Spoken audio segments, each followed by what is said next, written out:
BNP সরকার, সরকারি দল, অন্যান্য রাজনৈতিক দল, বন্ধু সংগঠন যারা দেশে রাজনীতি করেন তাদের কাছেও আমাদের আপিল থাকবে, আমরাও একটি রাজনৈতিক দল হিসেবে এই নিয়মতান্ত্রিক জনগণের দুর্ভোগ, গণদাবি, গণভোটের গণরায় বাস্তবায়ন, এগুলো সবই মানুষের গণ আকাঙ্ক্ষা।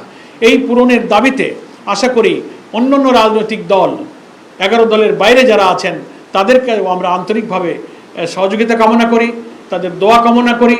পথে পথে সেই সমস্ত শাখায় সকল রাজনৈতিক দলের অংশগ্রহণ, সহানুভূতি, সহযোগিতা, পরামর্শ নিয়ে প্রত্যেক দলই এইসব কর্মসূচি পালন করার অধিকার সাংবিধানিক, রাজনৈতিক এবং আইনি অধিকার। তারা আশা করি এই লং মার্চ সফল করে আমাদের পাশে থাকবেন।